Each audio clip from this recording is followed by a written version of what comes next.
வணக்கம் நண்பர்களே. 2 தினங்களுக்கு முன்பாக இந்திய கடற்பகுதியில் இந்திய இலங்கை கடற்பகுதியில் எல்லையில்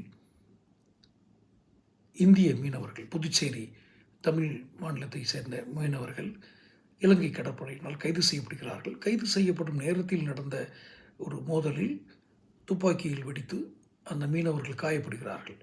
அவர்தான் காரணம், இவர்தான் காரணம் என்று 2 தரப்பும் மாறி மாறி குற்றம் சாட்டிக் கொள்கிறார்கள்.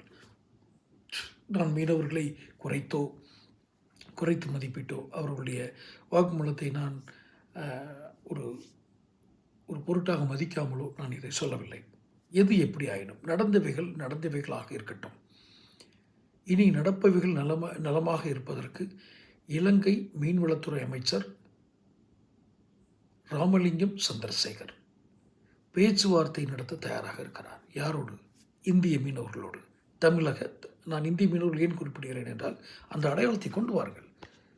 தமிழக மீனவர் மீது துப்பாக்கி சூடு என்ற செய்திகளை எல்லாம் மாற்றுங்கள்.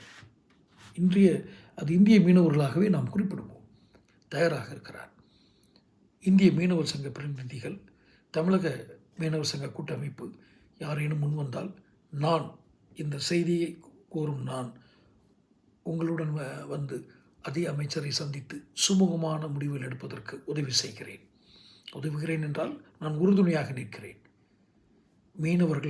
தமிழக மீனவர்கள் தமிழக மீனவ அமைப்புகள், அசோசியேஷன் கூட்டங்கள், அதாவது கான்ஃபெடரேஷன் என்று சொல்வார்கள் அல்லவா, கூட்டமைப்புகள் தயாராக இருந்தால் தாராளமாக கமெண்ட் பாக்ஸில் போடுங்க. உங்களுக்காக நான் பேச தயாராக இருக்கிறேன். இந்திய அரசு, மாநில அரசு ஒரே ஒரு தடை நமக்கு இருக்கிறது. இதில் யார் மூலம் இந்த சந்திப்பில் வெற்றி பெறுகிறார்கள் என்பதில் அரசியல் கட்சிகள் போட்டி போடுவார்கள். அது ஒன்று தான் நமக்கு இன்னும் பகையாக இருக்கிறது. மற்றபடி இந்திய மீனவர்கள் பிரச்சனைக்கு எந்த தடையும் இல்லை. தயவுசெய்து இந்த செய்தியை அதிகம் பகிருங்கள். சப்ஸ்கிரைப் பண்ணுங்கள், நோட்டிஃபிகேஷன் பில் பதிவு பண்ணுங்கள். அப்போ தான் இந்த செய்திகள் ஏதாவது உங்களுக்கு வந்து சேரும், இந்த வீடியோஸ் வந்து சேரும். பிடிச்சிருந்தால் லைக் பண்ணி ஷேர் பண்ணுங்கள். நன்றி.